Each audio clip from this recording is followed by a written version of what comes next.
It's autumn on the orbital.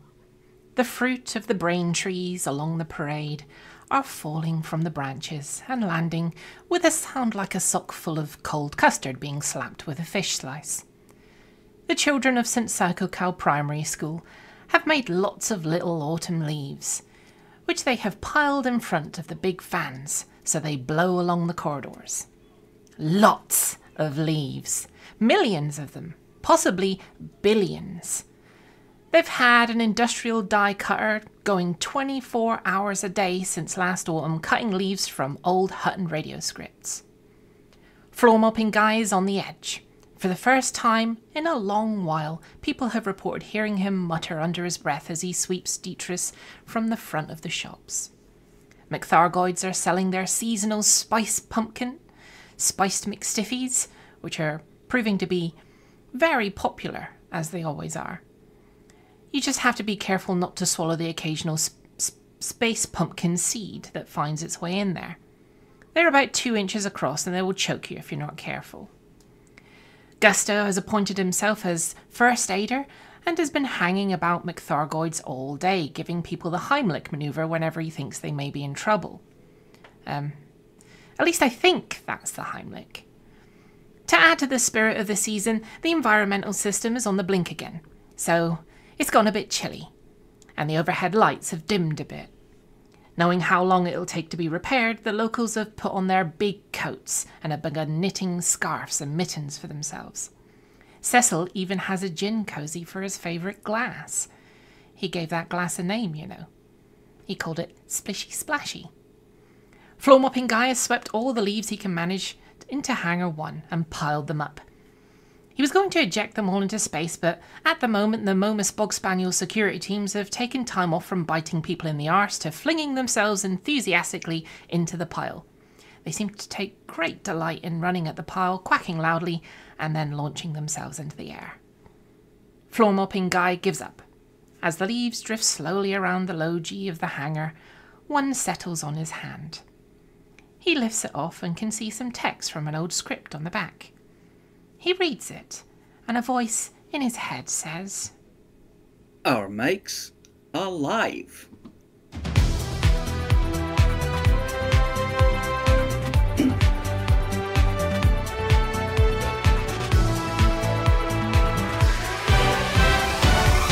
Good evening, I'm Wilma Fingerdoo, and I found a scary old skeleton bricked up behind the studio wall.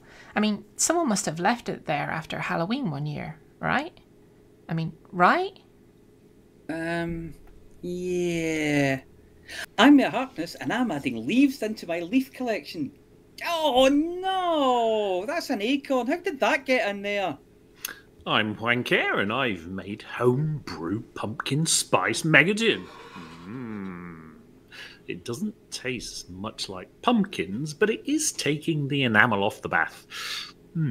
My teeth. I'm Norma Snockers, and I'm feeling all cosy with my Hutton brand hot water bottle, a lovely cup of tea, and a chocolate biscuit.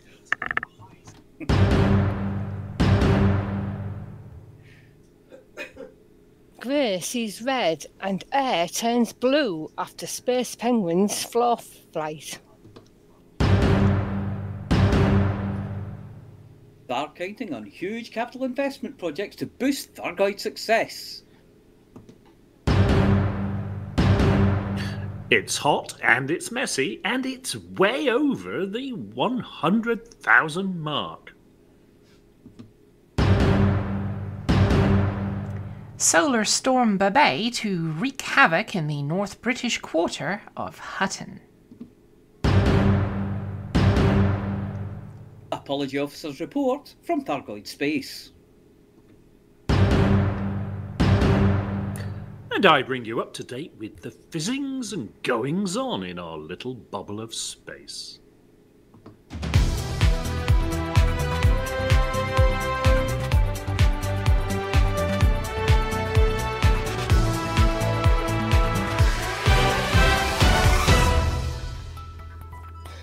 First this evening, we've had a long-range transmission from Commander Little Grey, who appears to have got himself into a bit of a predicament.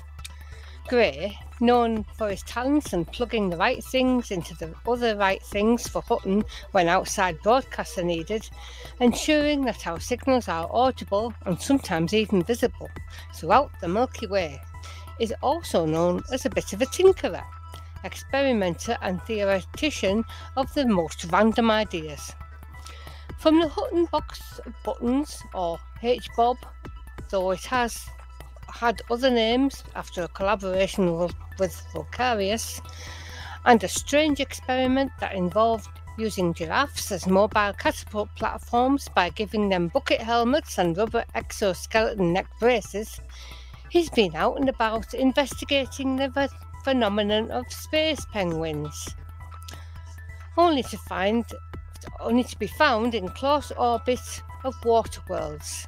There are a number of types of penguin that have taken umbrage at the regular label of flightless birds, and being more than a little fed up of standing in huddles on ice floes, skip the developing opposable thumbs, the ability to fly, or other key parts of evolution that one would normally associate with being a spacefaring species, and instead jump straight into a space race.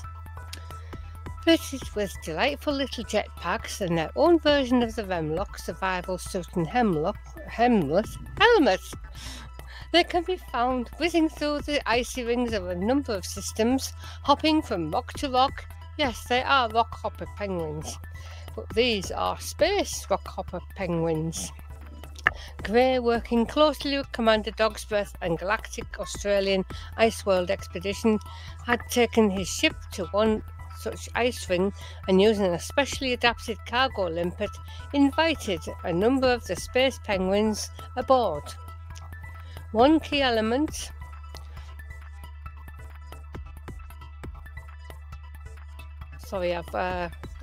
hit the wrong key there.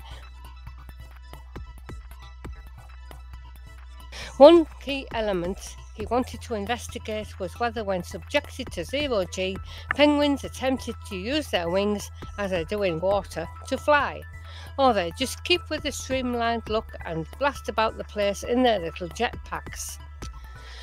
Whilst the transmissions from Gray wasn't the outcome of his detailed research, its arrival did herald the sending of a Hutton's rescue ship. It turns out that in an attempt to be an ethical amateur biologist, Gray had himself, instead of using a cargo bay for his penguin buddies, had dropped them into a VIP cabin on board his ship to ensure their comfort so he could study them in peace. What he hadn't counted on was the penguin passengers having a bit of an issue with windows.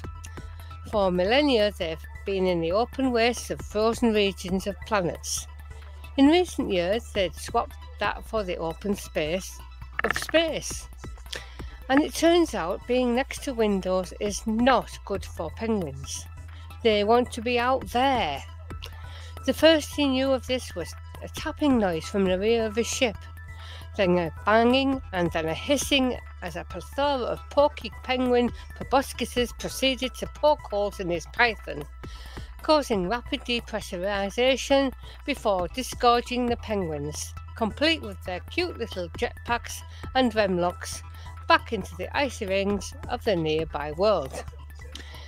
As anyone knows, the penguins appear playful whilst whizzing and zipping around the underwater, but pissed off penguins who've been cooped up in a luxury VIP suite with no fish look just as playful, but just one glance at their beady eye and you know that they'll be hunting the rings for all that tasty cargo from passing ships.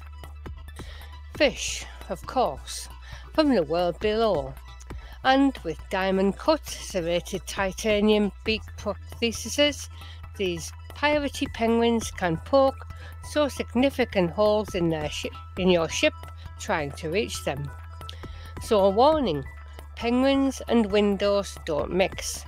If you're picking up a penguin, keep it in a cool, dark place, and whatever you do, do not attempt to feed them by hand unless you want to raise a harp cyber beak to take a finger or two in the process.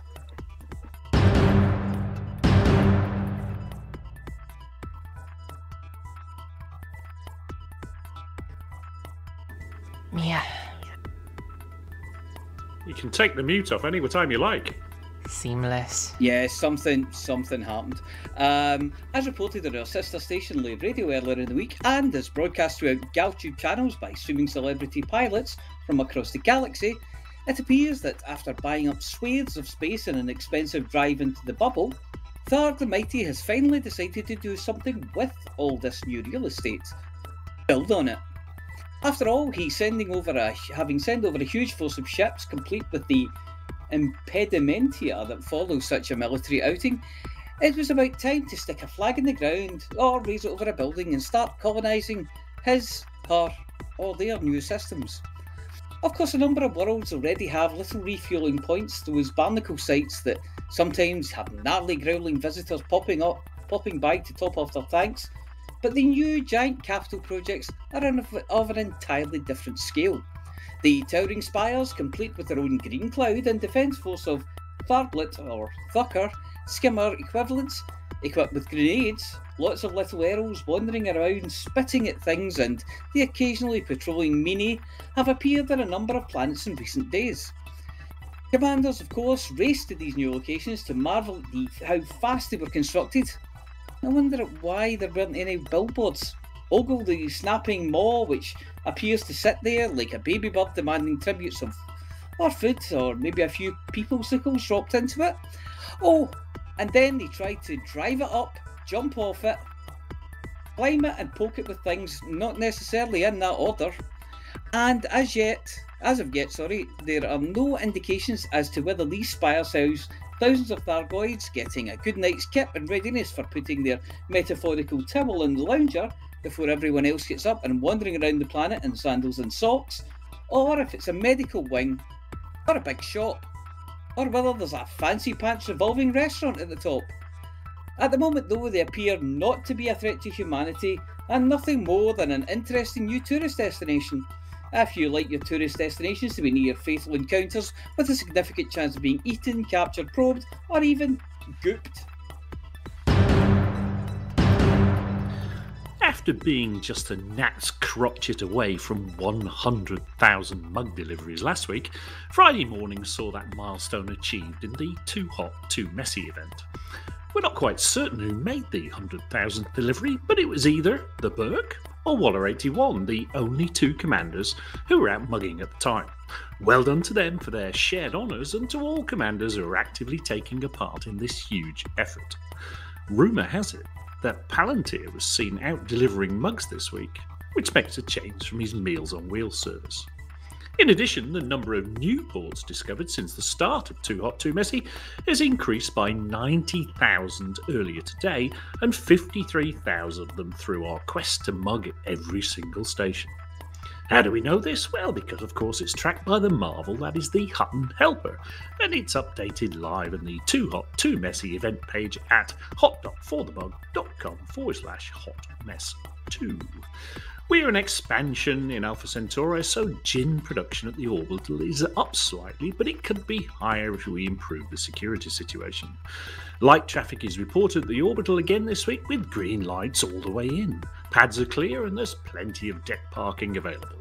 Hutton run times this week are Cy Burslia, who made 2 runs, the fastest of which was 1 hour 23 minutes 25 seconds, which is not bad, and Core Badger, who did it in 1 hour 24 minutes and 42 seconds. Warnings have been issued at Hutton that the North British section of the station, commonly referred to as New Glasgow, is in danger of a significant incident over the next few days as a huge solar storm from Hutton's parent star, no, not the primary one, we mean Proxima, which is the one near us, threatens to cause mayhem with electrical systems and give any North Britishers standing near the windows the kind of a tan that makes them go from blue to red in an instant.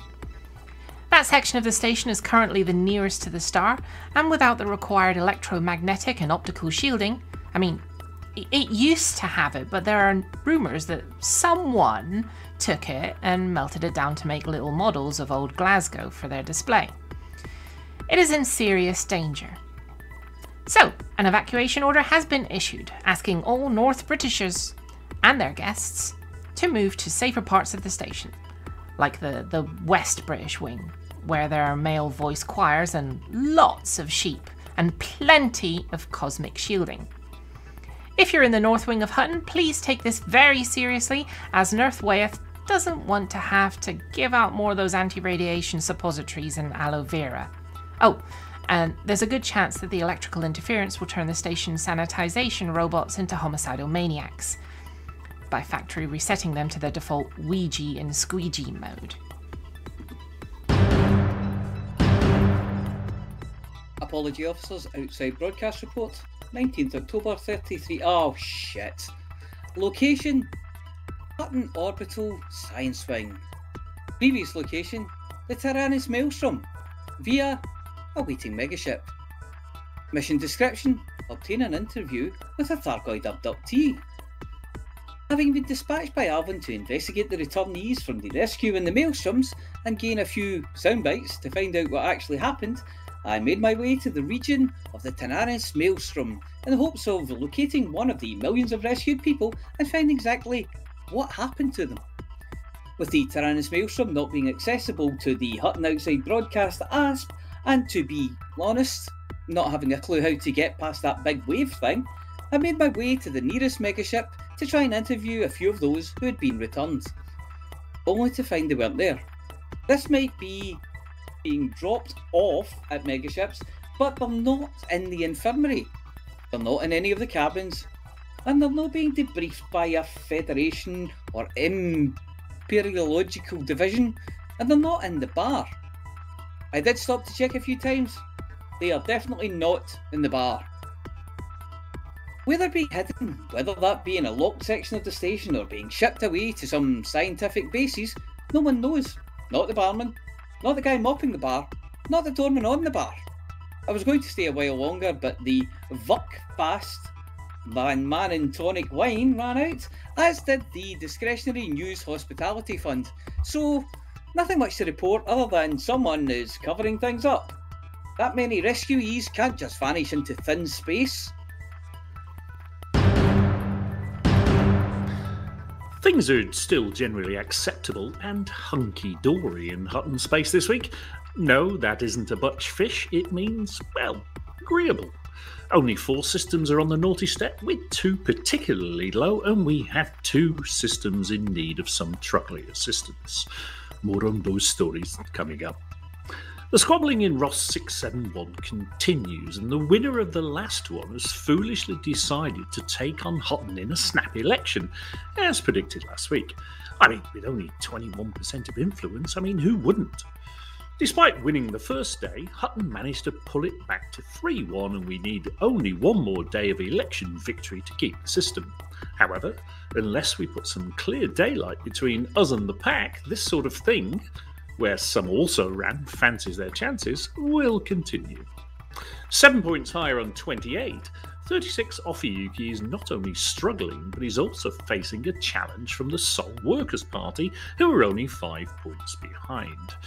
Or is this another cunning plan to steal another station from them? Tune in next week to find out.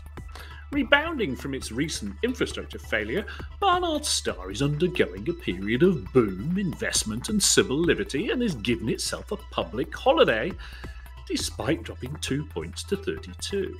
Most of the other factions are still suffering from famine, outbreaks, civil war and unrest, and busted economies, so I suppose they're just glad that they aren't them. Lastly, Stein 2051 gained 4 points in the week, lifting it to 38. The infrastructure failure in Wolf 359 was relieved in the last 24 hours, bringing systems back online, and with it all those annoying humming and rumbling sounds, but now at least they can breathe properly and flush the bog successfully. In our home system of Alpha Centauri, commanders have beaten off a number of terrorists, but the resulting scandal has caused some civil unrest. This poor security is still suppressing Centauri Megagin production, so hand in any Hutton bounties and redeem combat bombs in Alpha Centauri. The terrorists that were driven out of Alpha Centauri are now terrorising Georgie's pants, so head over there to beat them off. At the overachieving end of the Hutton Systems table, we have 5 systems above 60%, one of which is only over 70, and we are in expansion. Find out which squalid dump we've set foot in next week. Priorities this week are, if you want to truck something, boost Ross 671. If you want to shoot something, well, waste some criminals and hand in Hutton bounties and combat bonds in Alpha Centauri.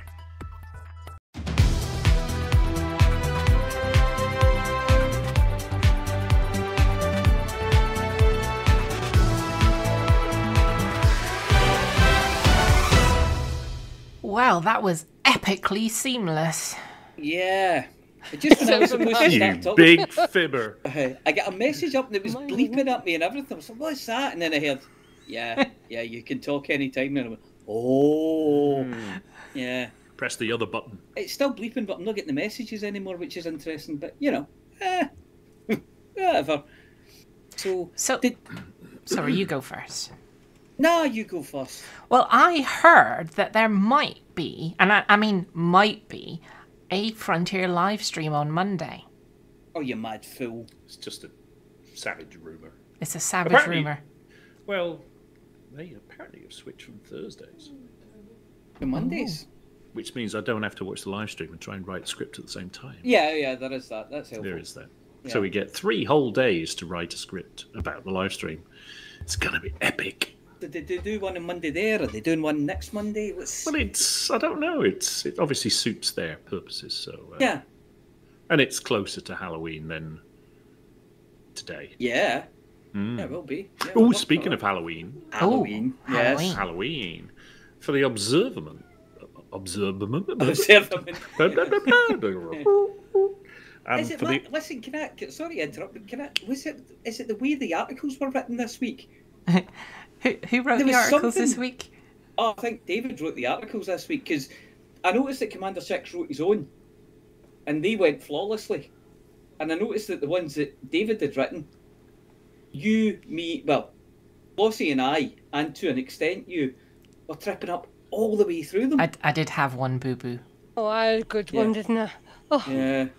Oh, even once I get started, it was all over the place. do you know the secret is just I know it goes against the grain and all professional standards, but read them beforehand and I'm setting up them the in- buttons, so I don't have time. turn them into and Plus, it's more read fun them- if you don't. I have a Well, short attention span, so I don't have the focus. so the ones I write, I always write them and read them back in my head in Yeah, my yeah. in Yeah, my that makes cadence sense. and pace. So Yeah. That's Although called David- preparation. We don't do that. well, that's I know it's a terrible thing, isn't I it? think David was writing for South British. I'm so busy with other stuff this week. Yes. Well, I'm Yes, not. very much so. We'll get to that in a minute. I'm not going to name names about people who write massively long sentences. It's basically an entire paragraph, like half a page. Sean, but Yeah. we used to have. Like God, have you heard? Are you a lawyer? Do you know what punctuation is? Yeah. Punctuation is a thing that other people do.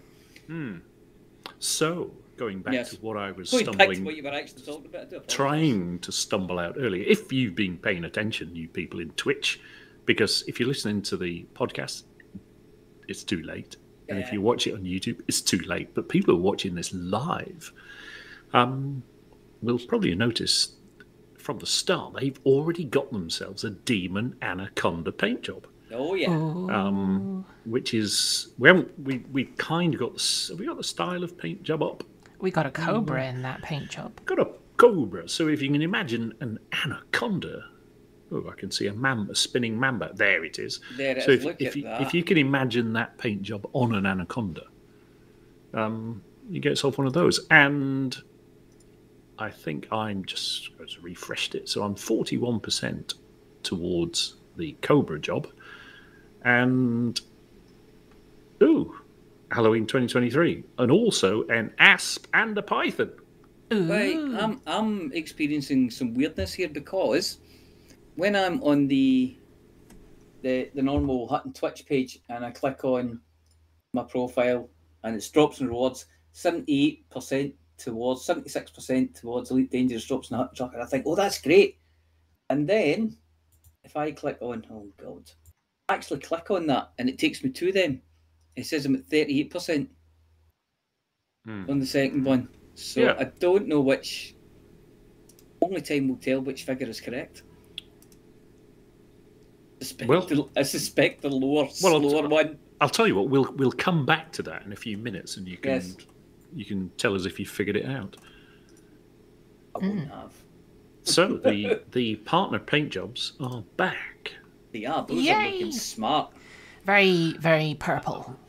I must admit, they did have exactly the same paint jobs out, or I think they were the same paint jobs, but they were orange last year. I still think orange is a far more Halloween-y colour. Well, Yes. no. Purple's a winter But colour, though, isn't it? At the same time, I can understand why purple, because purple is Twitch. Yeah. Yes.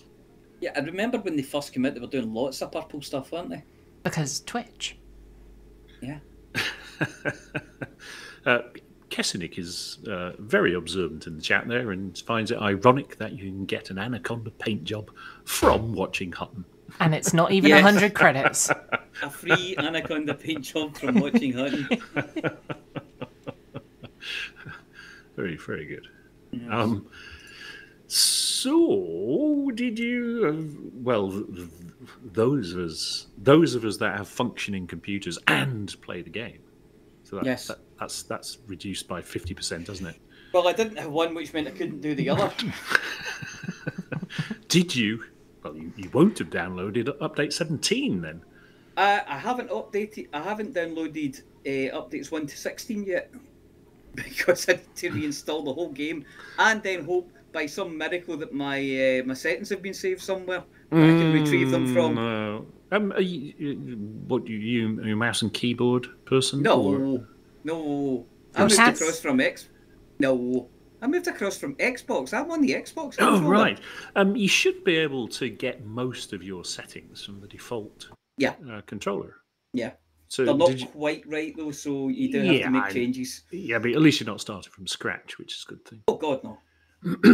Because your hard drive decided it. I didn't want to be a hard drive anymore. Farewell, cruel world. Yeah, it just decided it didn't want to be a hard drive anymore. It wanted to be a piece of modern art. Aiden thinks Slashier's paint job was yellow and green. Well, I got an orange one, but I think Yeah, they had. I won if it you- in a competition, so See if you maybe look. that was different. See if you look in your Twitch drops, you can scroll back to it, and I think it was the Blight paint jobs we were getting last year. Scroll back in my paint jobs. Oh my, look at that! All that You lot. go into Twitch drops, they're all there. Yeah. I'm just scrolling back. I Last think it was year. something Blight. Oh my lordy, that's 2 years ago. Oh, okay. Oh yeah, they were green, but I've got an orange one. Maybe you bought it. No, it was. I won it in a competition in the live stream.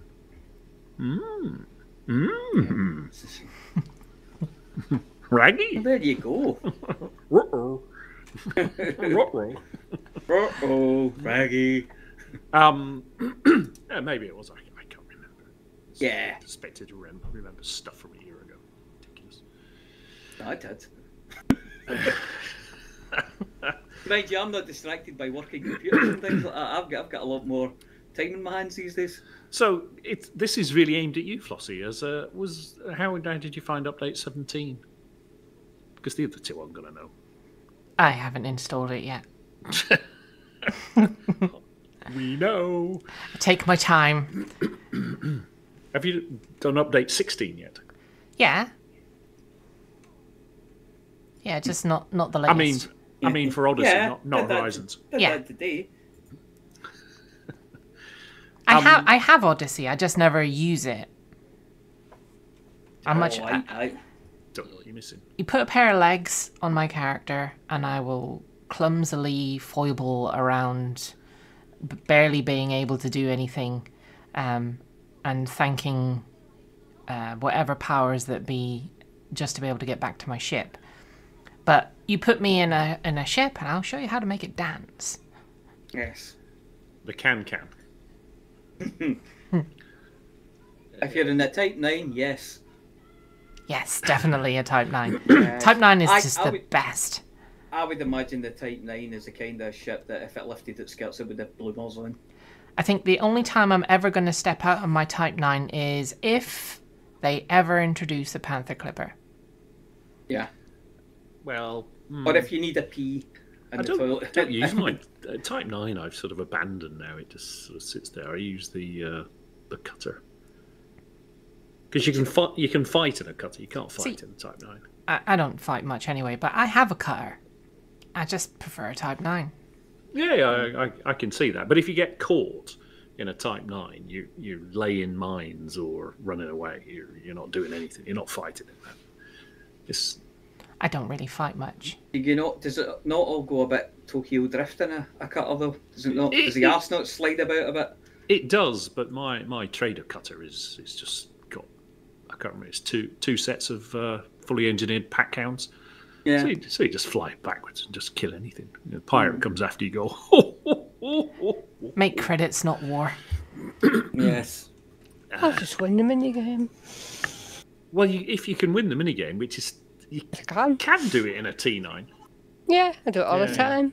Yeah. Fully Anyway, loaded. Turns out the slow counter is the one that we're actually working on. Although I got a notification that my paint job was ready to Well, I've claim. got two now. Went to claim it, and it's like, nah, mate. I've got the nothing yet. Anaconda, which is the first one, and the Asp Explorer has just dropped as well. So Yeah, I got the Anaconda really quickly. yeah.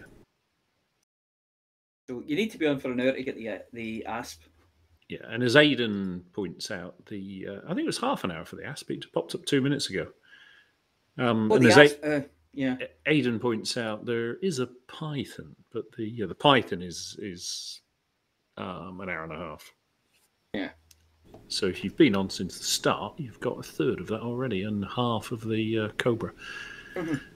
And if we raid somebody after the show, even if we don't make an hour and a half, they will. Oh, we'll So make I'm- an hour and a half, I'm sure. We've got lots and lots of space news. Yeah. I'm kind of asking myself here, and I'm telling myself. So, did anybody notice that the transfer all to carrier function? So you go right hand panel, go to inventory, transfer all to carrier is broken since update 17. That's so sad. Which is normally not a problem because you can generally just sort of buy and sell stuff to your carrier and do that kind of thing. But if you transfer in rares, I mean, I don't know what sort of unlikely scenario where you would transfer rares to your character, like too hot, too messy, perhaps. Well, it don't work anymore. Can you not just transfer them manually? Nope. Doesn't No, work. you can't. No, it doesn't work. So you can't just like kind of say you've got 100 on board. You can't take it to 99, transfer them, and then transfer the one. Does not work. What you have to Oh, log out back to the main menu and then back in, and then it works. Oh, okay. So it's fine if you deliver in like a Python load because that's going to take you a few days. But if you're picking them up from Hutton and you're transferring them at 14 or 21 or whatever it is, Yeah. So it's not transfer all that's broken. It's just the whole transfer function. yeah, it just doesn't work. So did I raise a ticket? Of course I did. course I you just did. spread salt all over the forums and questioned everybody's No, ancestry. you And didn't. no, I You didn't. I know. I raised a ticket and I took nicely to Like a whatever- civilized person. I say I've- not Like a even trucker. No, civilized it's person. it's a loose approximation of, yes. Yeah. Ah, well.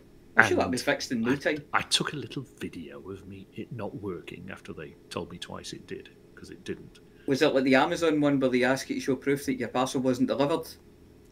and you just show a picture of an empty hand or a sad face? Like the back of your front door with no Yeah. parcel. Or a hedge with nothing in it, or Yes. over it. Yeah, that's the one. I did that once for a taxi that didn't arrive. I took a picture of an empty street. or like David's, a gate with nothing on the top. Yeah. Oh, dear. I got 3 Amazon parcels this afternoon, and to be fair to whoever delivered them, they schlepped all the way up the drive, and it's a bloody long drive uphill, and it was raining. I thought you could have just thrown them in the dustbin at the bottom of the drive, and I'd have found them because it's not actually it is a dustbin, but it's not actually the bin. Yeah. It's just They want to put it in a bin that's due to be uplifted that day. yeah. Just to add a frisson of danger to it. But it's like, you remember those old-fashioned sort of ribbed dustbins? Oh yeah. You know, the metal ones Oh, with yeah. the Dusty bin. It's dusty bin. It literally is. Yes. And it sits by the shed, and I don't use it for anything except Amazon parcels. But they didn't know that. I had a dusty bin when I was little, and it's actually a big plastic bin inside How a did you fuzzy cover. How did you get that? I can't remember. I was like 3. Well, you weren't on 321 then. You got a dusty bin. You didn't get the speedboat. No, Oh, that was I got that like was a. bullseye, wasn't it? It's like the plushy version of a dusty bin for putting old toys and stuff Oh, in. okay. Yeah. Okay. And it's Yeah, just like bullseye- a plastic bin with a flannel like covering, Okay. fuzzy covering. Nice. I think the speedboat was Bullseye, which had a bendy bully. Oh, yeah. Yeah, you get a bendy bully and a set of darts. Shall we move on to space news? Dun, dun, dun, dun, dun, dun, dun. For the I- benefit of anyone under the age of 50. I thought we were just getting everybody their paint jobs in 1 week. Anyway. Yeah, we will. We'll do that. Oh, we'll do that. Space news! Dun, dun, dun, dun. God, is this... Oh, I suppose there is space news. Go on, then. Who's Oh, got the- this first one in? oh, This the is first one. Psych. Yeah. Yeah, Psyche. So you remember last week we talked about the scraping of asteroid Bennu, and they got all that space dust back. And then we talked about Psyche. No, because I wasn't allowed on the internet last week. Oh, you weren't, were you? I remember. The hard drive went bye-bye. So Psyche was due to launch the day before, I think on the Wednesday, and it was cancelled. I think it was weather, and then Thursday, weather. Well, it got off the ground on Friday. Yay! And Psyche is now off to go and look at a very, very expensive rock. I can't remember the number. It was like $100 trillion this thing would be worth if it was sat. Yeah, if it sat in America somewhere. It was sat in somebody's scrapyard. Wait a minute, But is yeah, this go the for one that... no, it wasn't. No, never mind. I thought it was the one that when they landed on it, like, collapsed. No, that was Ben. That was the one that went to Bennu. That was Osiris Bennu. Rex. Yes. Which Yeah. visited asteroid Bennu, which we did. We talked about both last week. So one had Did just literally one had arrived back on Earth the same week as another one was going. Although Psyche isn't going to scrape the rock, it's just going to take photographs of it and magnetometer surveys and map it in very fine detail That would be good. for future prospecting. So what is it made out of to be worth that amount of money? It's full of cobalt. It's full of Okay. nickel, cobalt, all kinds of funky stuff. Is cobalt the one that's used for batteries now? Yep. Yeah. Okay. Yep. Did we find out its overall mass? It was heavy. What did they Do we have a measure? What banana did they- ratio? Yeah. What did they measure its length in? What animal? Well, it's big. Yeah, but how big? I mean, Big. If it was how many alpacas would it take standing nose to tail to get to the full length of it? Hang on. Do we Oh, really Cap- want to Cap- use alpacas All right. and not aardvarks? So Yeah, you it's, could use aardvarks. Aardvark. Aardvark! So it's Trixie's her way out. no, it's it's potato shaped. Yes. Okay, so that's Maybe probably we should do like- its mass in potatoes then. Well, there's been 791 mongooses. well, long. it's big because it's Is it mongooses or mongoose? it's Mongai? it's Mongoose, 100. It's basically 173 miles across at its widest point and 144 miles long. So it's a big spud. So it's an Yeah. awful lot. It gets into numbers which are pretty meaningless. I mean, its surface area is 64,000 square miles. That's pretty big. That's big. How many whales is that? But more to the point, how many aardvarks is that? And it's calculated because of its density from its From the marvel that is Hutton Helper? No, it's somewhere between 30 and 60% metal by volume. So it's Heavy. heavy, man. Approximately 1.4 million bananas long. Yeah. In fact, there's a lot cool of little bananas. That's a lot of bananas. video of it on the NASA website, a live. It's not a video of it. It's an artist's impression. It's a computer generated thing. Oh, well, look at my artist's impression. The last time they had a red sun with a white light on a planet. And you can spin this thing around in space, and you can see all the orbits of the planets and things. It's it's got sunlight on it. It's proper Elite Dangerous. Cool. Nice. I'll tell you what, Amelia, I'll copy and paste the link. Of course you will. Into there. While you're doing that, you could point your doofer at it. Yeah, of course. Oh, yeah. hey, you. Yes. While you're doing that, will we move on to the next piece of space news? Can do. India is going to the moon by 2040, and I don't mean 30 minutes ago. And I have a thing for that. I have a thing for that. I have a thing for all of these. Now, I know India have recently been to the moon, but they're going to send astronauts to the moon. Actual astronauts. Actual Indian astronauts will be going to the moon. Are they calling them astronauts? The article, I think, calls them astronauts. I don't know. No, I know, but it's... I don't know if the Indians have decided whether they're going to be astronauts, cosmonauts, or something else yet, Yes. but...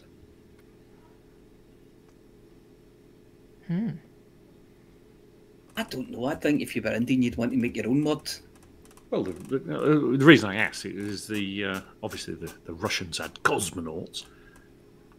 Yeah, they're saying aims to put an astronaut on the lunar surface. So they're saying astronaut, but that's coming from NASA. So NASA would say astronaut.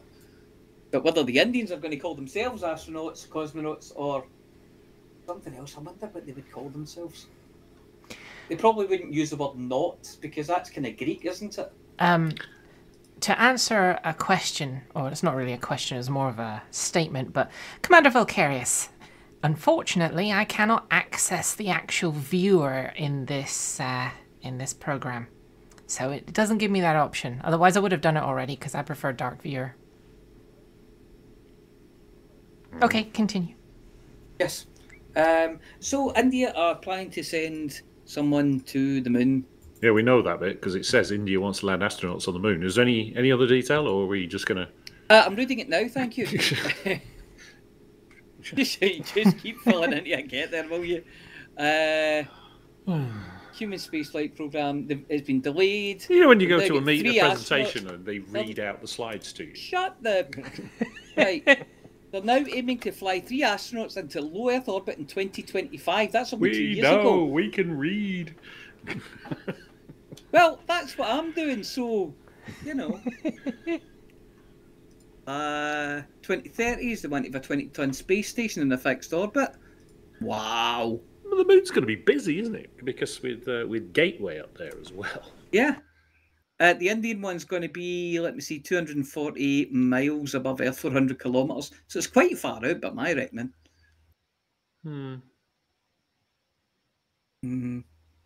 They've got a Venus orbiter to study the surface of the hellishly hot planet. I'm assuming that will use radar or something. Or LiDAR. LiDAR, yep. Yeah, to get through the clouds.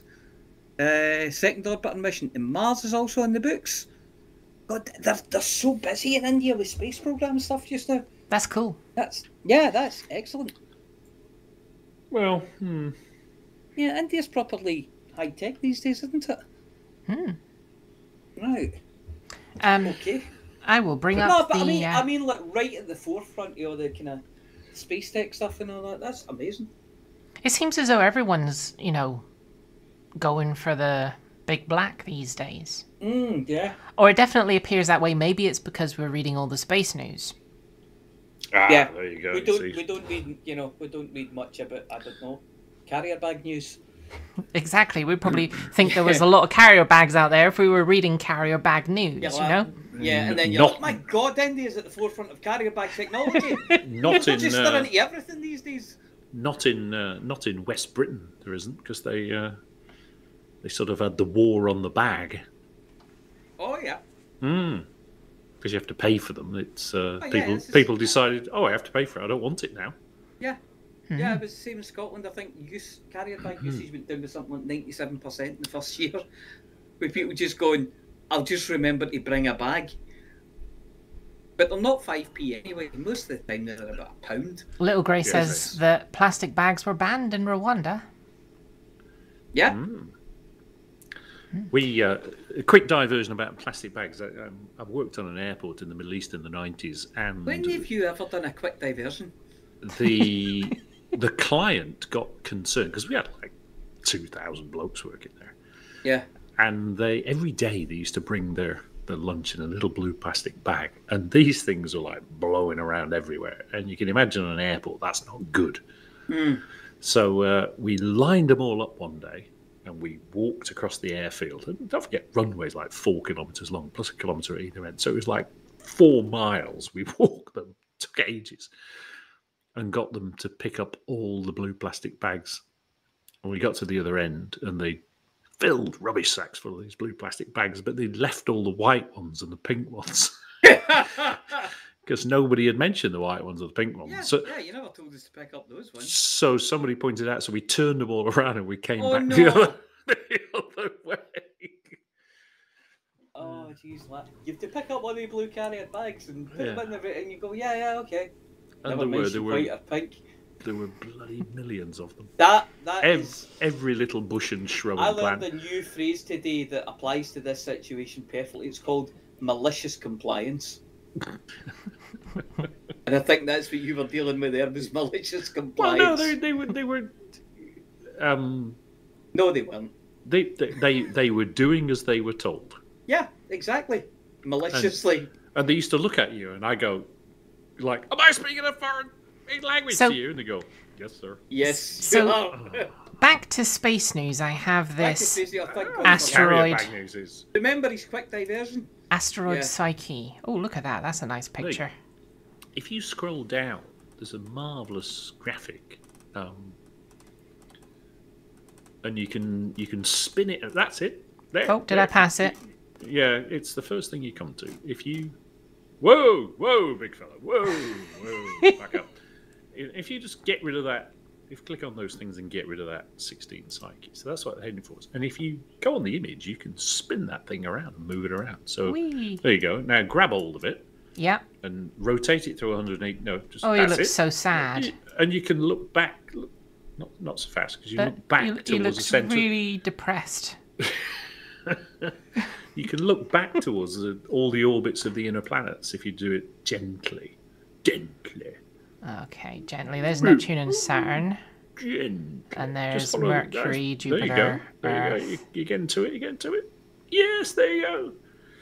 See the sun, and you see how the surface of the asteroid is lit up on the... It's shiny on the other side. It is. Really cool. It's almost like somebody plays Elite Dangerous. He looks so it's got some huge impact craters on it. And don't forget, all we see through telescopes is like this white blob. We don't see any of that detail. People are guessing what this thing looks like. It says live. Yeah, I know, but there is nothing in orbit. We just sent the bloody thing last Friday. So this is a computer-generated artist impression of what this thing actually looks like from the best we have available at the moment. That is the most bewildered-looking asteroid. He looks so sad. Yeah, it's like somebody's poked it. Does anybody think it looks like the Death Star? No, it's got a proper sad face at the bottom. Look at that kind of that geological feature in the bottom. Oh no! That stonking. I've got one big eye and one little eye. I don't know why it's got that accent, but that's just the voice. It seems to fit. It seems to fit. Oh man, I'm just a little moon. That's no asteroid. Yeah.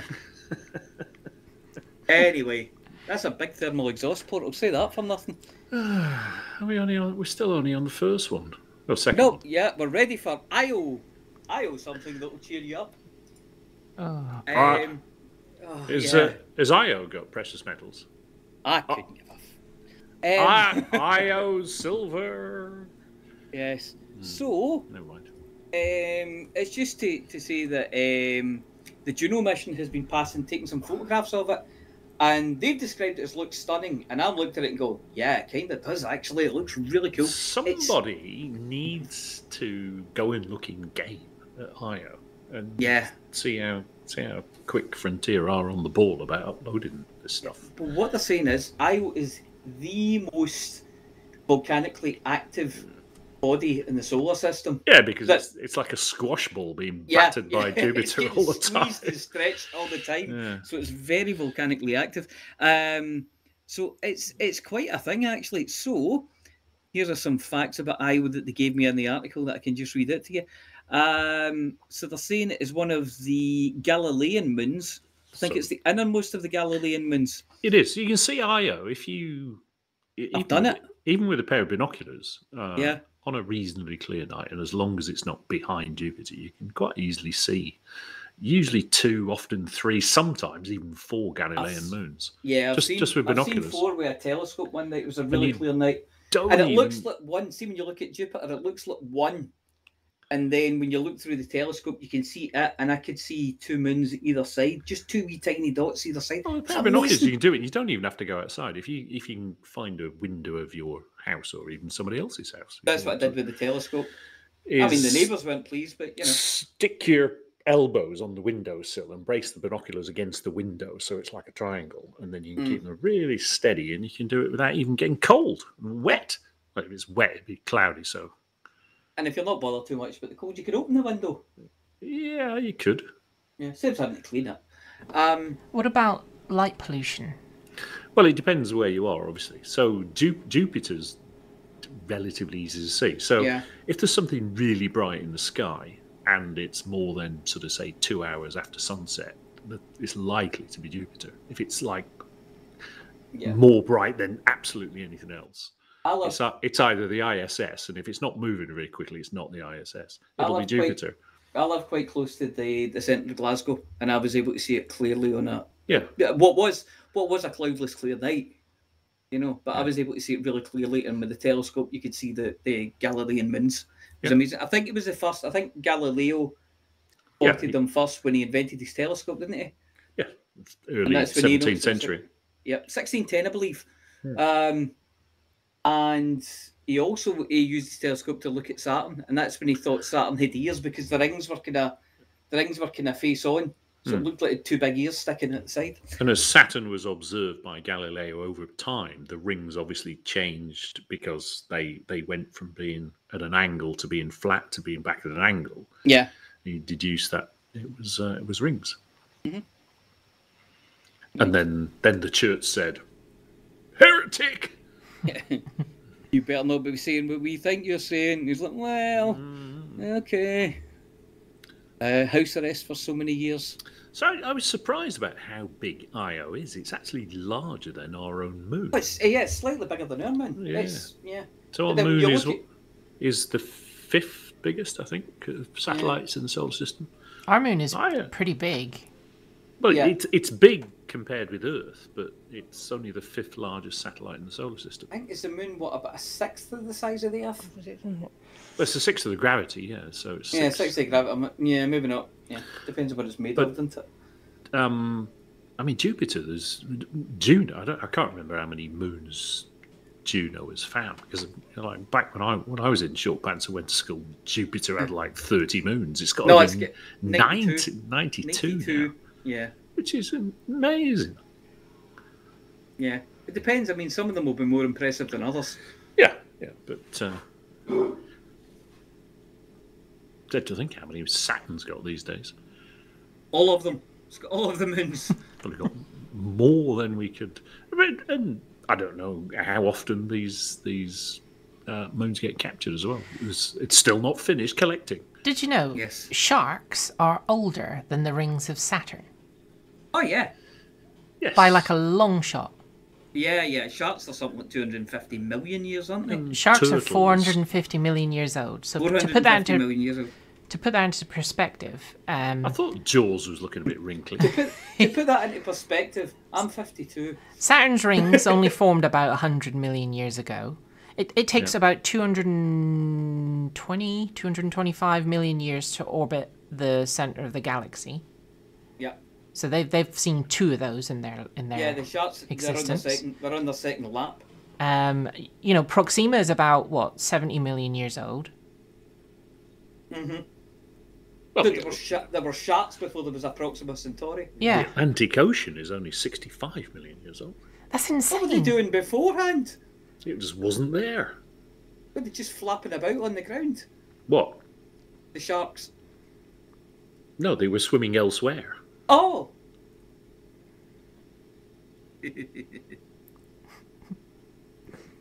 But I just thought that was a very interesting thing.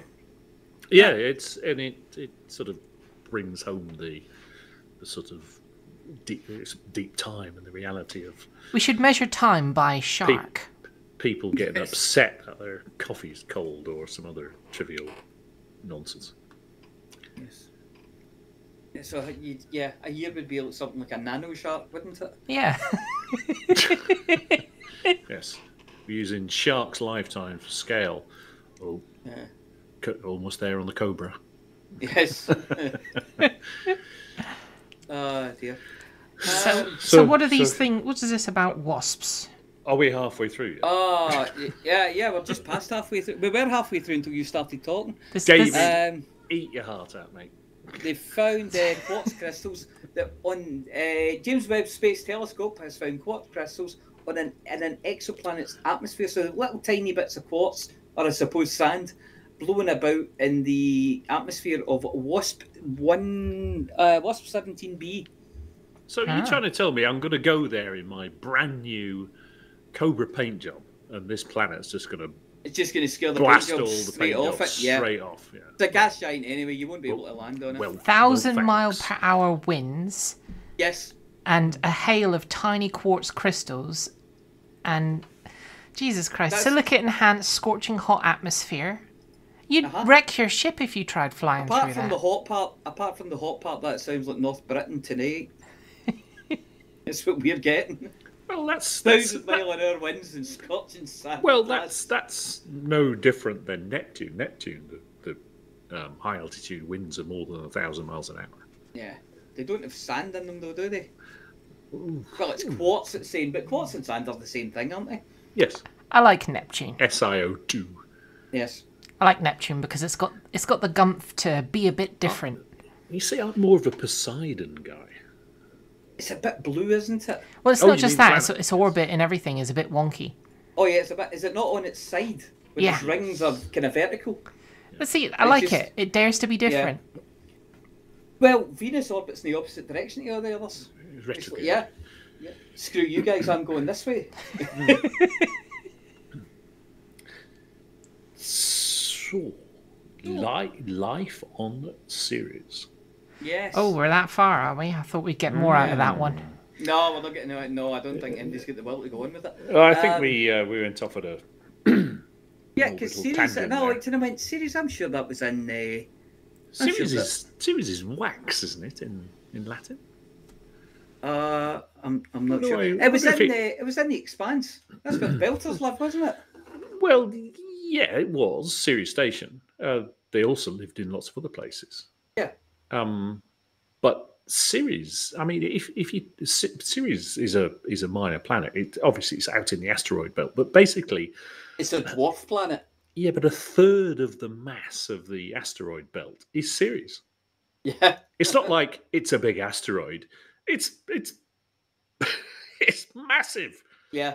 You know. And the thing as well is, yeah, it's. I mean, it's like they go, oh, there's only these, 9 or 8 planets depending. You go, well, Sirius is pretty big then, and it's pretty planety.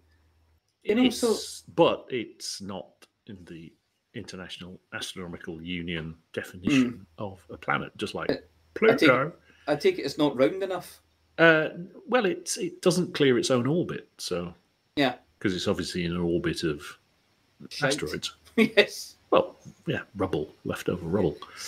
I saw a thing as well. It was saying, you know how like in Star Wars, when the Millennium Falcon drops into an asteroid belt and they're dodging and weaving through all these asteroids and things like that.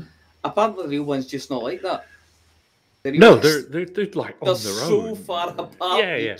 You might see one, but you won't see another one next to it. But don't forget what you describe in there is sort of Amelia out mining. You know, it's rings around a planet and stuff like that. It's I like mining. Yeah, we know. we've heard. Yes. Well, if you like it that much, go out and get yourself out to 16 Psyche and make yourself a mint. Ooh, mint's nice. Just ask the Belters. Yeah. Is it a wafer thin mint? Sasuke Baratna. Yes. But the There you go. trouble is, Sirius was so big that they would never be able, because you remember they used to talk about, it's up spinward, but you would never be able to. I say never, I'm a bloody engineer. Yeah. Well, they did. You would with great difficulty. You would never be able to spin the thing, so it would create artificial gravity. Yeah. What was that, the other? That in the story is what they did. They spun it and got it moving. Yeah, I know. And they created something like 0.3 G. Yes. What was the other? There was another asteroid where they used to. It wasn't Ares, was it? It was. I know Phoebe was where the protomolecule landed, but there was another one, and it was much, much, much, much smaller. Anyway, I can't remember. Yeah. I have to watch it again. Great series. You haven't seen it, have you, Amelia? Which series? The Expanse. I've seen the first season. Gets better. I hope it does, because that first season was a drag. Maybe I should just try it again. No, I'd just pick up for season 2. Yeah. I must admit, it was a long time ago. I saw season 1. It was when it first came out. Yeah, you'll be all right. We watched the first episode of season 2 when it came out, and we were looking at each other like, I can't remember what happened. So we just watched. I think we watched the last 3 of season 1 again, just to remind us. Oh right. I'm going to have to watch season 1 again. I'll slog through it, because otherwise the story's not going to be in my head. It won't be complete. I've watched it 4, 5, 6 times. How many seasons is it now? 6. And does it have an ending? Yes. You don't sound too sure. No, it does. But the thing is, if you read the books go on. So it's not the ending in the books, but it does have an ending, which makes sense. Because the last 3 books are set 30 years in the future from the present series. Okay. And it's really good. It's excellent science fiction. It's world building. Because I think I fell asleep several times during trying to slog through the first season. Well, you need to stop watching it after people have been rabbiting on to make the show last beyond 10 o'clock. Oh, we'll be fine for that. Don't worry. I mean, we only need to go another 25 minutes, and everyone who started at the beginning would have every paint job for every ship going. So all the people that came in late, well, that'll just teach you to be on time in the future. I'm just checking because I can feel I'm trying to see what I'm up to now. Oh, I've got the Cobra. I'm on the 71. I'm in the last half an hour of the Python, and that's I haven't even seen a Python. I can only see 2. Have we stopped talking about Ceres? Yes. Great. Oh, yeah, Python. Great. Let's move on. This week's mug winner. Can we do the drum roll? Is Flossie back? Are you ready, Flossie? Yes, I'm here. Okay, take it away. This week's mug winner is Poparap. Yay! I can't believe Poparap's never won a mug. Yeah. Chugging away from the very start. Is that Poparap or Proper Rap? Oh, Pooper yes. Rap. Poparap. It's like porp with a rap on the end. Pope Rap. Poparap. It means something to them, but it does that we're not getting. So, Yeah, probably. Poparap is a member of the 1000 Club.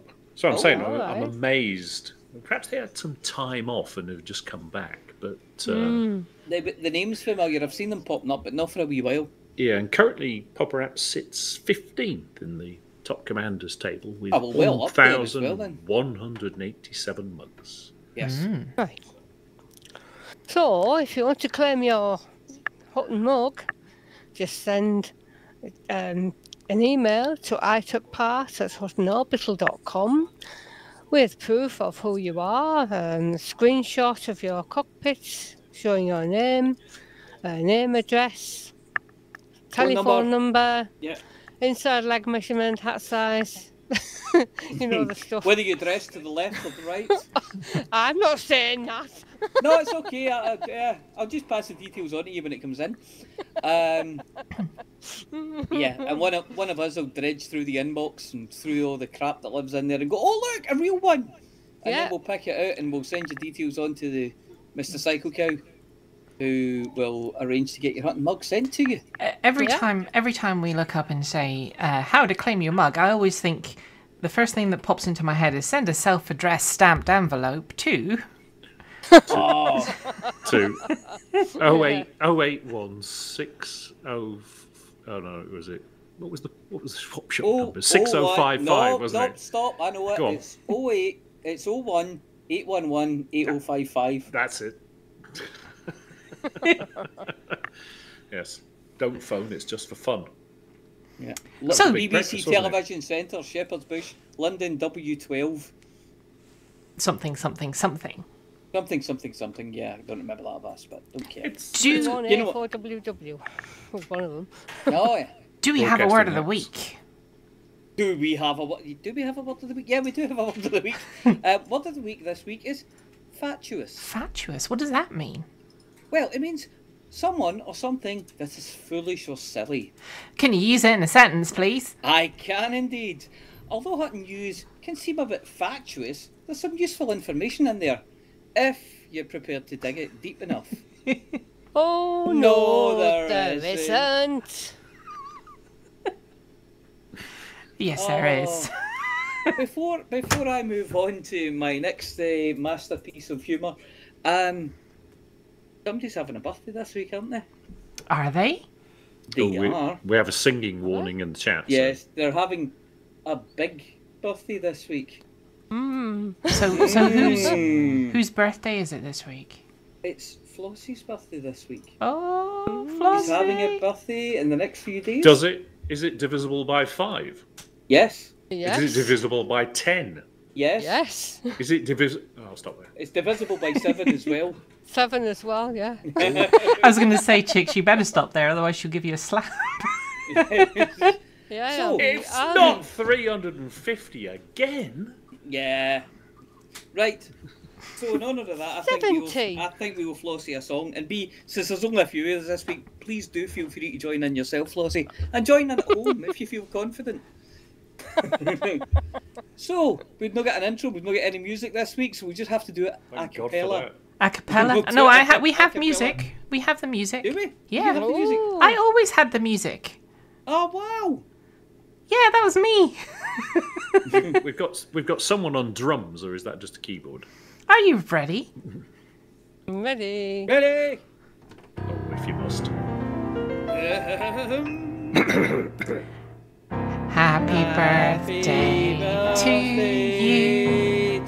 Happy birthday to you. Happy birthday, dear Flossie. Happy birthday to you. Flossie.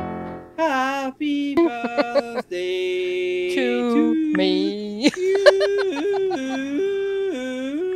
And many more. Oh, wonderful. Thank you.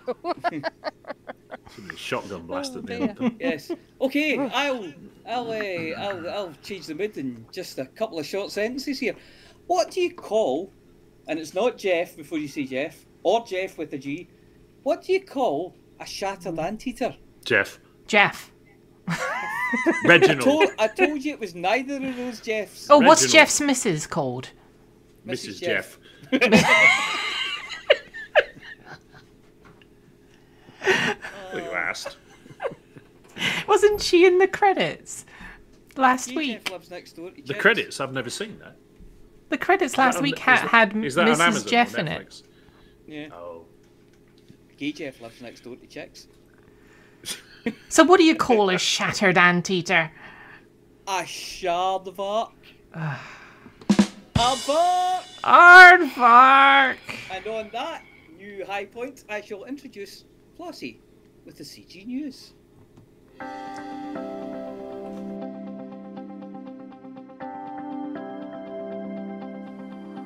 It's Flossie. It's Flossie. It's Flossie. It's Flossie. And the community goes.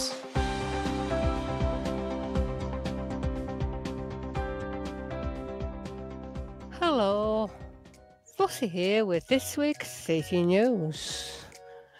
There was no CG last week, and there is no CG this week either because they are focusing on Update 17 stuff. That's it for this week's CG News. Flossie told you what to do. So, thank you, Flossie, by the way. That was marvellous, as usual. So this week, do we have a Galnet? Does anyone know if we have a video or an audio? Because nobody tells me anything. And on that note, I'll press the video button. I'm going to say maybe. Shall we try the video button? Do tell me if this was last week's.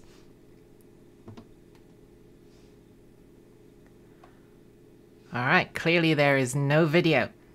So, I'm going to try the audio button. Something just happened. Oh, here we go. Oh.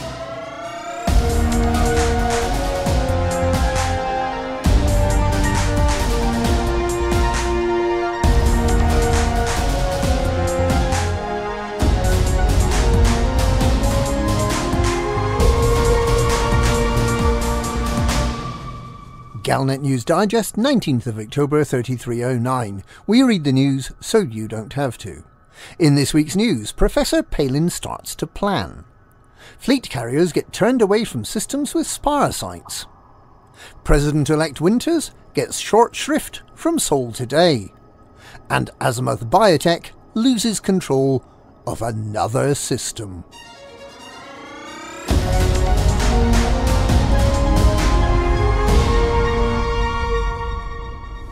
The construction of 45 spire complexes means the Thargoids are planning to stay, according to engineer Professor Palin.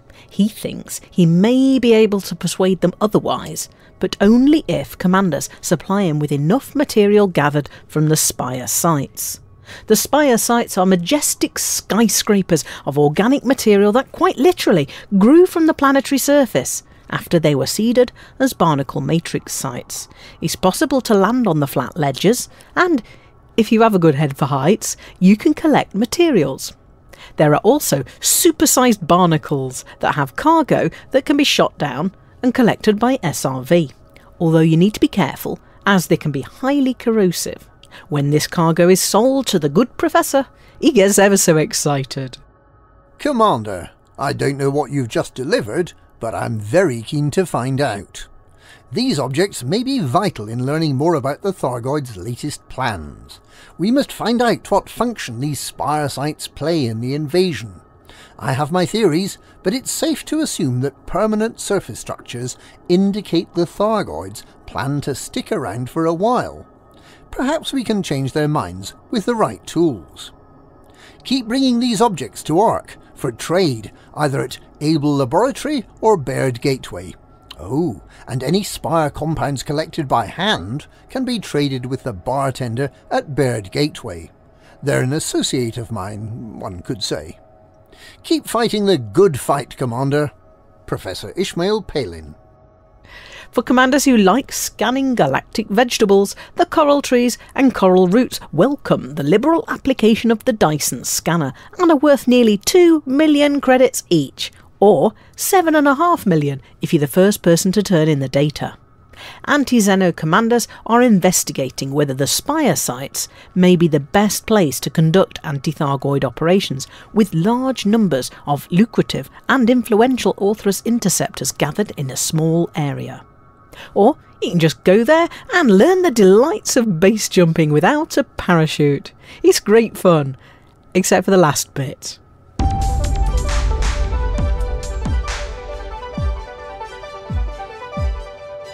Carriers in Thargoid-controlled systems have been relocated for their own safety, following a series of unfortunate encounters with Thargoids.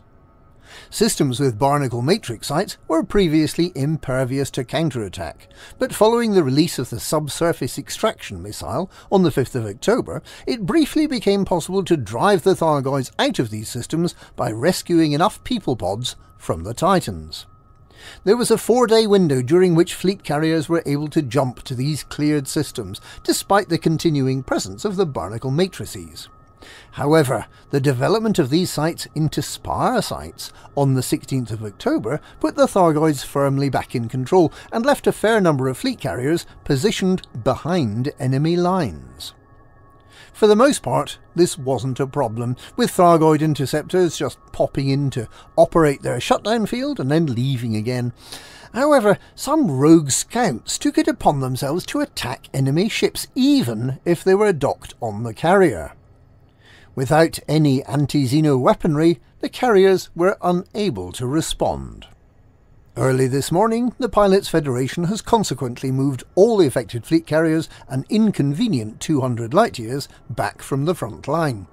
It's unlikely we shall ever see Thargoids and fleet carriers together again. This week, the Thargoids control 417 systems, 25 fewer than last week. Only 95 of these were formerly human-occupied. There are 38 alerts and one solitary invasion system, Njorog, which pleasingly has a planetary port that's under attack, a pleasant location for a relaxing evening of Thargoid elimination. There are 51 counter-strike systems, the systems that humanity may be able to seize back from the 8-tentacled extraterrestrial terrors.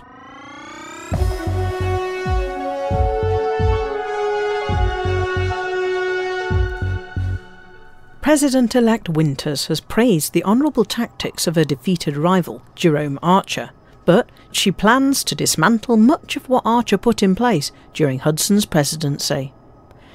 Winters compared Archer's campaign favourably against the underhand tactics used by other Republicans. He fought a straight fight and he lost, she said, because the people are tired of the same old Republican bluster and they want real change.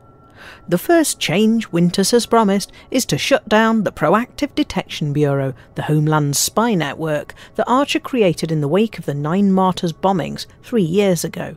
She called it a monstrosity and said that violating personal freedoms does not make it any easier to protect the people of the Federation.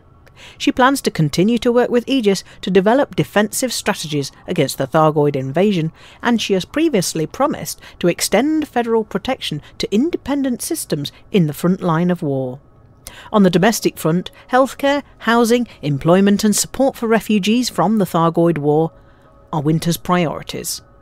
Sol Today has predicted that Winters will be the weakest federal president ever, pandering to minorities like refugees from the Thargoid War and fringe groups like what remains of the Thargod cult. It anticipates that under Winters, the Federation will rot from the inside out. In unrelated news, the festive flak cannons have been made available to those who helped celebrate the end of Hudson's presidency. Although in fact no end date has yet been set for his elastic term in office, with early next year the closest estimate we have to work with. Only then will we know whether Winters can deliver on her promises.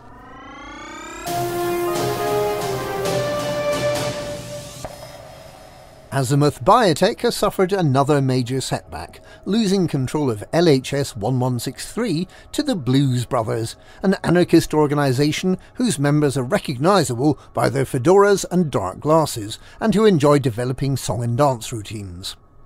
Azimuth was responsible for the catastrophe in HIP 22460 last year, that was the direct cause of the Thargoid invasion. Despite its attempts to develop useful anti-Xeno weaponry, the corporation is reviled by many commanders and has been driven out of most systems. It's now in control of only 2 systems, Mbuni, where it has a complete monopoly of power, and its home system of T-Tauri. It has megaships, the Musashi and the Glorious Prospect, in Jiwangda and LHS 1162 respectively, which means it cannot be eliminated entirely from these systems. However, it can have control of the systems removed, and that's what the Blues Brothers, with assistance from a coalition including the Anti-Club Alliance and the Children of Raxxla, have achieved in LHS 1163 after nearly a year of azimuth control. And with the system, which was by far the largest system held by Azimuth, plunged into anarchy, Azimuth ships are fair game for anyone who may wish to attack them. There are several mysteries surrounding Azimuth Biotech. Its former leader, Dr. Caleb Wycherley, also known as the Witch, or as Salvation, is rumoured to have been preserved as an artificial intelligence construct in an advanced Guardian-inspired computer. Its megaship, the Eternal Vigilance, which was supposedly commissioned in December last year, is still missing from the T-Tauri system, where it's supposed to be stationed. But perhaps the biggest mystery of all is how an organisation can be so unremittingly evil and still be allowed to exist. And that's this week's Galnet News. Galnet News, we read the news so you don't have to.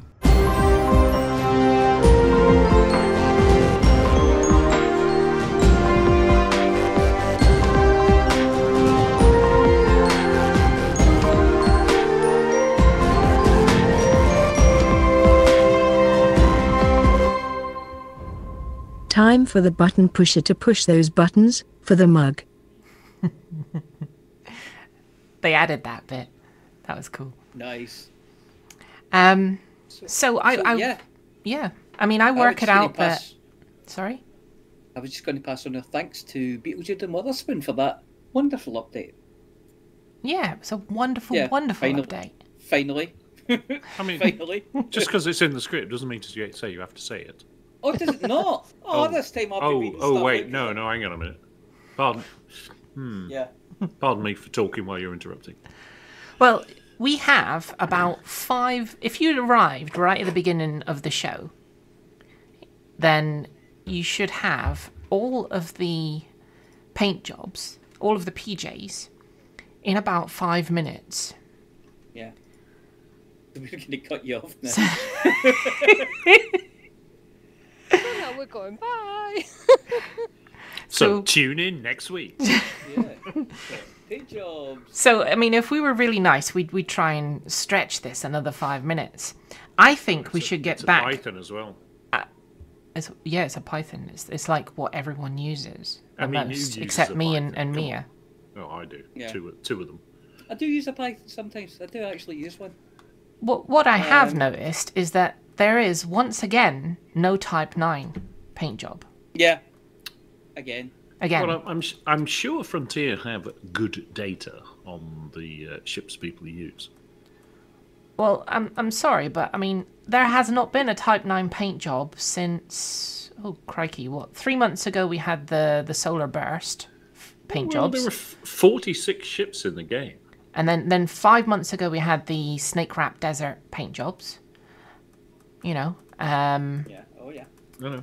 And We what can was all it scroll before through that? them. Yeah, we can scroll through them. And then 8 months ago we had the Blizzard paint jobs. I must admit, though, I think they're saving the Type 9 up for Christmas. And 9 months ago we had more Blizzard paint jobs. 10 months ago we had but it's not the type. It's not the type of paint job. It's the ships. Right, but I mean... That they're applied to it is the point I think you tried to make. Yes. I want to see more Type 9 paint jobs. I don't get any of the paint jobs for the ship that I use all the time. But if you... Yeah, but you don't actually play, so... I do.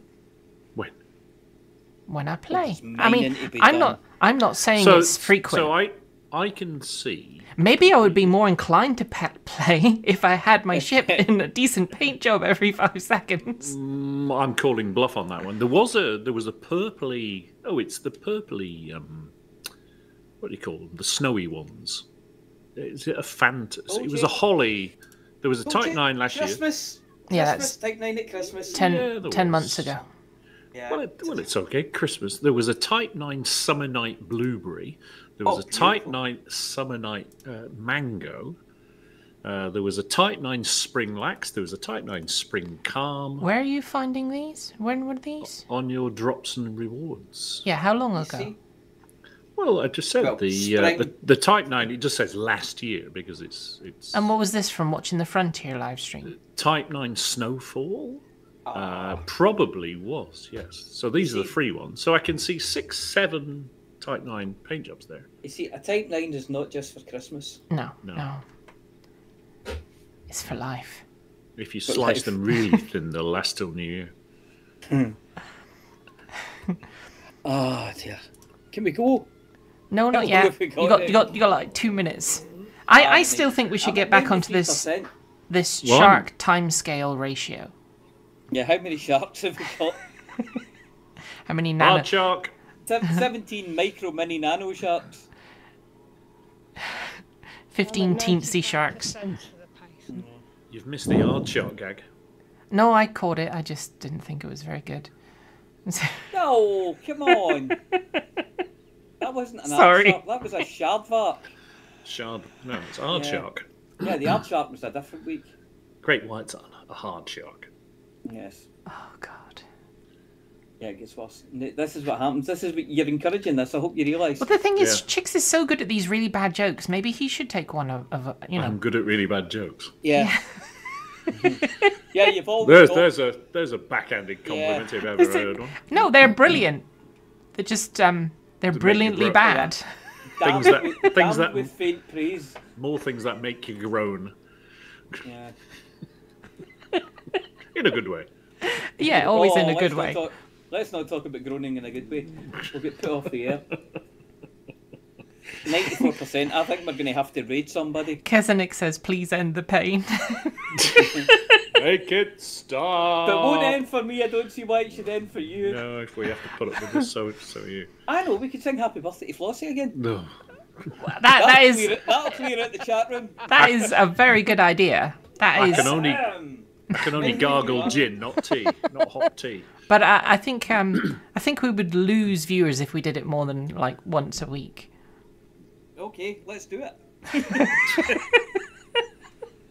Screw those guys. Should I tell you what? Just for you, Mia. Are you ready? Yes, Hold I'm on. ready. I've got to find the button again. The button. Yeah. Hold on. The It's mute here. button. It's here. Are you ready? Yes, ready as Okay. I'll ever be. Okay. Yes, I'll ever be.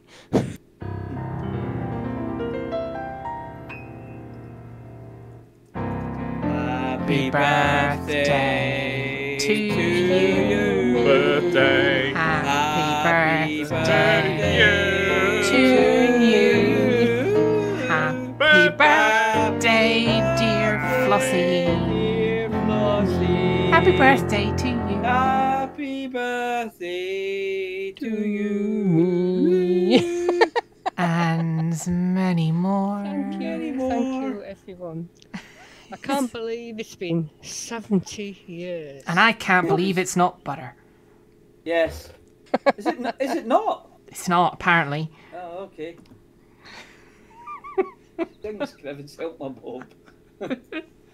Are we there yet? God damn it. Oh, let's just raid somebody and be done with it. These people have got lives to get back to. It must be We have so it, but they close.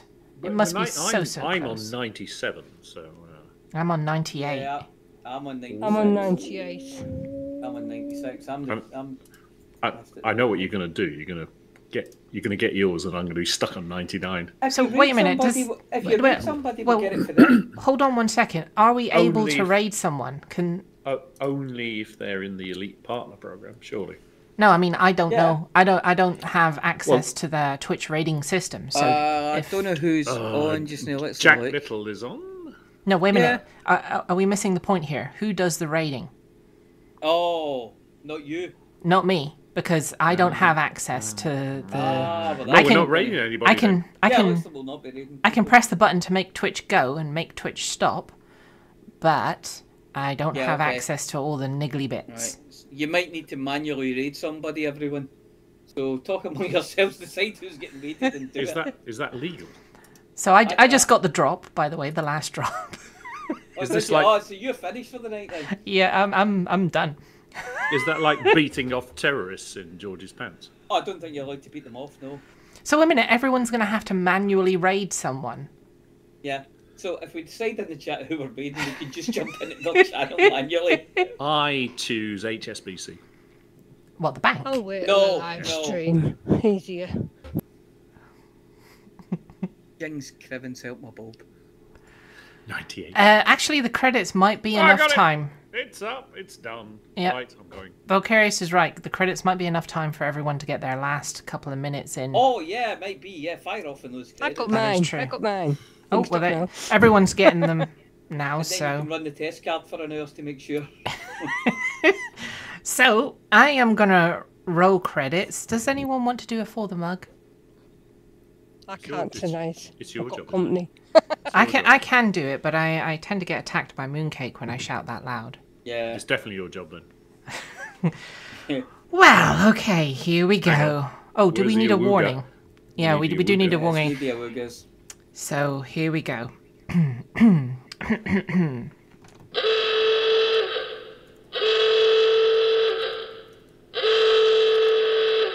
For the mug! For the mug!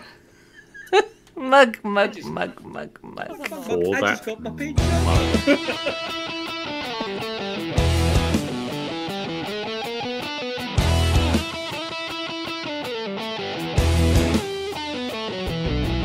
No journey too long and no cargo too small. The profit margins never really mattered at all. We're gonna take the cargo where it's needed today. Super cruising all across the Milky Way. We'll take anything, anytime, anywhere. Loading up the T-9s to the brim with grain. For the mug, yeah, you know just where we're coming from. For the mug, now everybody sing the Hut and Trucker song. For the mug. Flossie always seems to crash into the sun. Swivel likes the pilot on the Xbox One. Alvin at the front, you know he leads us well. Trucking across the galaxy, now everybody yell. For the mug, yeah, you know just where we're coming from. For the mug,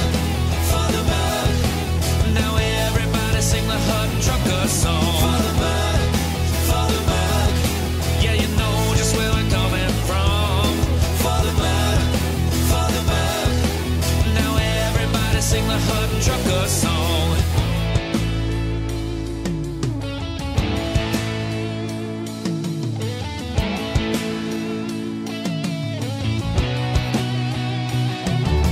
For the mug.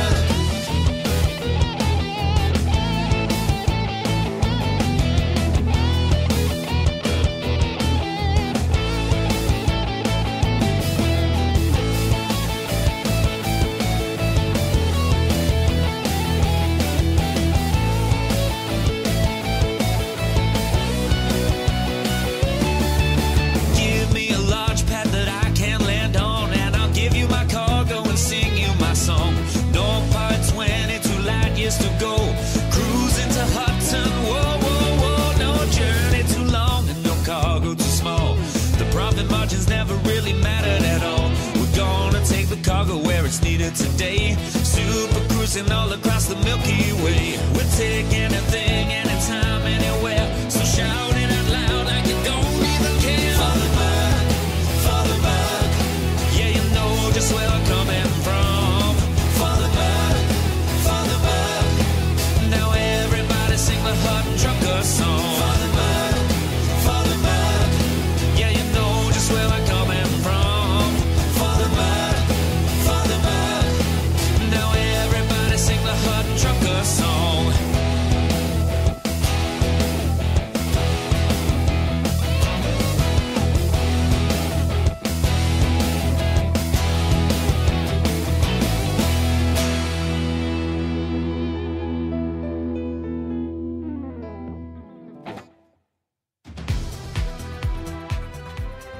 Well, ladies and gentlemen, that's the end of the show. Everyone's buggered off now, so why don't you bugger off too?